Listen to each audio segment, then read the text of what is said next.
Shalom, kali ini saya akan bawakan satu renungan kesaksian yang baru saja saya alami.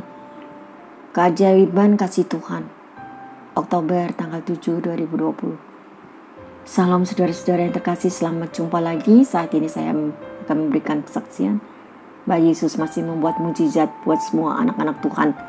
Karena sudah banyak anak-anak Tuhan dicuri damai sejahteranya. Adanya hanya marah, kesal, jengkel dengan keadaan dan ngomel terus menyalahkan Tuhan. Mari kita hadapi semua keadaan ini bersama Tuhan Yesus. Tuhan berkati setiap saudara yang mendengarkan kesaksian ini. Berkati supaya mereka diberkati juga dalam bisnis apapun yang mereka perbuat pada saat ini. Dalam nama Tuhan Yesus kami berdoa, amin. Efesus 6 ayat 8. Kamu tahu bahwa setiap orang, baik hamba maupun orang merdeka, kalau ia telah berbuat sesuatu yang baik, ia akan menerima balasannya dari Tuhan. Sebab kamu tahu, entah ia budak ataupun orang merdeka, jika ia melakukan hal yang baik, Tuhan akan memberi upah kepadanya. Sebab mengetahui apa yang baik diperbuat masing-masing, itulah yang diterimanya daripada Tuhan, baik hamba, baik merdeka. Kita patut mendapatkan upahnya itu, saudara-saudara. Kemarin saya pergi ke salah satu anak rohani saya di Jakarta, setelah saya melayani di daerah Grogol, kemudian saya pergi ke Kelapa Gading. Dan saya selalu berdoa dengan tim akan anak rohani ini karena dia berbisnis dari makanan sampai ke masker dan lain-lain. Saya terkejut kemarin begitu saya mendengarkan kesaksian darinya bahwa dia sudah menjual dalam beberapa bulan ini 70.000 masker. Dan itu luar biasa besarnya, dapat order dari Singapura. Saya melihat bahwa setiap anak-anak Tuhan yang senantiasa melekat kepada Tuhan, maka dia akan diberikan jalan keluarnya. Dan tetap rendah hati untuk dekat senantiasa pada Tuhan. Itu bukan suatu kebetulan. Bukan karena doa-doa kita yang kebetulan dinaikkan, tidak. Tapi itu adalah memang Tuhan melihat kepada siapa dia akan memberikan berkat itu.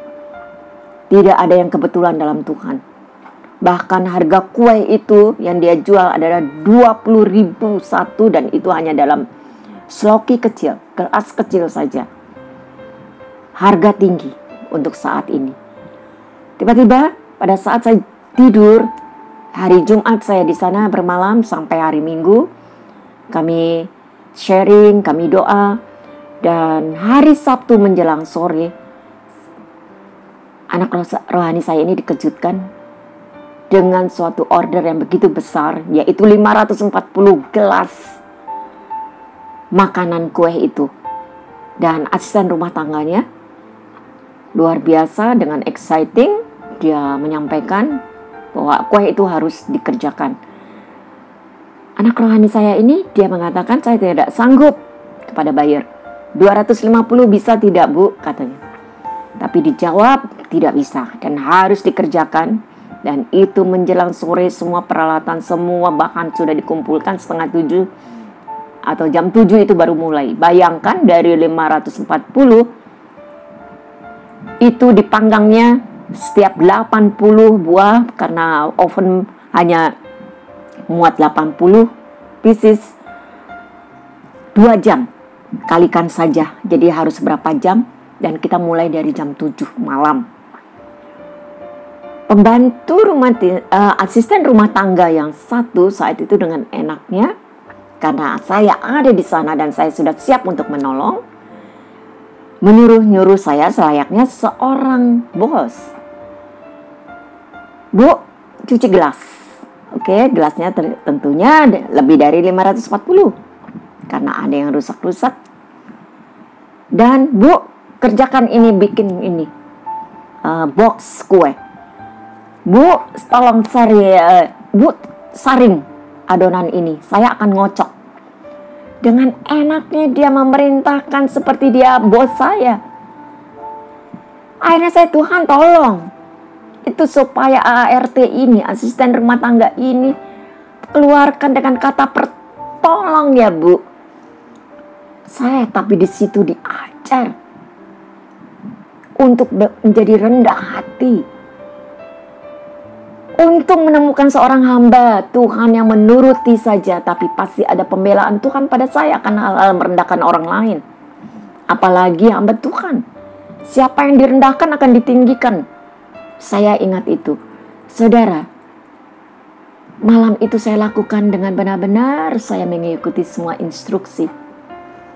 Dan saya melihat mukjizat masih ada, apalagi dalam situasi seperti ini. Masih mau mukjizat itu? Belajar rendah hati, belajar tidak sombong, belajarlah etika melayani sesama hamba Tuhan. Belajar berkata dengan sopan dan hargai seorang pelayan Tuhan. Saya memaklumi kenapa ART itu tidak sopan dan merasa menjadi seorang bos karena dia mengetahui semua resep dari A sampai Z. Karena dia bukan anak Tuhan. Kita yang menjadi anak Tuhan, kita yang benar-benar harus rendah hati dan mau digembleng seperti itu. Tidak sombong. Berkata bukan di belakang, perkatakan itu di depan untuk saling mengoreksi. Rendah hati untuk menerima semua teguran dan menerima dengan hati legowo. Karena banyak sekali anak-anak Tuhan tidak menerima semua teguran itu. Dan tidak terima diperonco seperti saya. Seolah-olah mereka menjadi pelayan. Seorang pelayan hamba Tuhan. Tidak. Tuhan sedang memproses kita untuk menjadi seorang yang rendah hati. Saudara bisa diperintah oleh asisten rumah tangga, tidak akan saudara bisa menjadi seperti yang saya alami. Karena apa? Kesombongan itu masih ada. Tapi malam itu saya diajar benar-benar rendah hati. Untuk saya diam, mulut saya dibungkam. Malah saya menjadi buat guyonan bagi saya dengan mereka. Singkirkan kesombongan dan belajar rendah hati. Saya benar-benar diajar Tuhan, diperonco Tuhan untuk belajar menjadi serupa dengan hamba yang mau serupa dengan ART. Karena saya punya Allah yang juga harus nantiasa kita layani dengan sepenuh hati dan segenap jiwa kita. Dan bagaimana kita menyenangkan hati Tuhan. Karena saya melihat banyak anak-anak Tuhan bila diberitahu marah dan menarik diri dari pelayanan. Karena diberi masukan untuk menjadi lebih baik tapi tidak menerima dan mundur dalam pelayanan. Siapa yang rugi? Kadang kesombongan muncul karena sudah diberi berkat banyak, lupa perintis doa sebelumnya dan sombong rohani. Mereka selalu mengatakan bahwa saya juga bisa tanpa hambanya. Itu sering saya lihat. Hancurkan kesombongan itu. Ada saatnya kita benar-benar harus menjadi pelayan yang sesungguhnya. Seperti yang saya alami di atas. Seorang hamba Tuhan menjadi pelayan dalam arti yang sebenarnya. Dan itu menjadikan saya puas melayani orang. Mukjizat itu masih ada. 540 hanya dalam hitungan jam. Harus selesai besok pagi jam 6 pagi. Mulai dari hari Sabtu malam jam 7. Minggu pagi jam 6 harus dikirimkan. Saudara, mukjizat itu. Dan hari itu juga kue yang di mall yang hanya biasanya 200-300 paling banter, hari itu mendapatkan jumlah yang cukup banyak dan super. 4-5 kali Tuhan memberikannya. Karena apa? Tuhan mendengarkan doa anak-anak yang benar, yang terus tembus ke hadirat Tuhan. Milikilah iman yang kuat dan percaya bahwa firman Tuhan itu adalah hidup dan dapat merubah kehidupan saudara dan saya. Walaupun dunia digoncangkan dengan begitu banyak permasalahan, akan tetapi anak-anak Tuhan Yesus dipelihara dengan baik. Dan Tuhan akan mensuplai apapun yang kita perlukan. Itu ya dan amin. Buatlah hati Tuhan bergembira karena tingkah laku kita. Buatlah hati Tuhan memberkati kita. Berbuatlah baik dalam kehidupan kita. Tuhan akan meninggikan kita. Jangan mencari dari manusia. Mau diberkati bisnis saudara dan pekerjaan saudara? Cari Yesus yang ajaib dan full with miracle today. Belajar rendah hati dan tidak sombong. Mari kita berdoa. Tuhan Yesus berkati saudara-saudara yang mendengarkan renungan ini. Ajar kami untuk rendah hati dalam nama Tuhan Yesus. Ajar kami mengerti akan rencanamu dan ajar kami jadi pelayanmu yang tidak sombong dan mau menerima masukan dari setiap orang di sekeliling kita, di sekeliling kami. Dalam nama Tuhan Yesus, keangkuhan adalah yang sangat Engkau benci. Jadikan kami alatmu sesuai dengan kehendak-Mu. Berkati hamba-hamba Tuhan evangelis dan gembala-gembala untuk bersatu hati dan tunduk akan perintah-Mu. Tidak menyombongkan kelebihan-kelebihan kami semua. tetapi bersatu saling melayani sama hamba Tuhan. Berkati pemerintah dan negara kami dan tutup bungkus kami semua dari COVID-19. Dalam nama Tuhan Yesus kami berdoa. Amin. Terima kasih. Arigatou gozaimasu.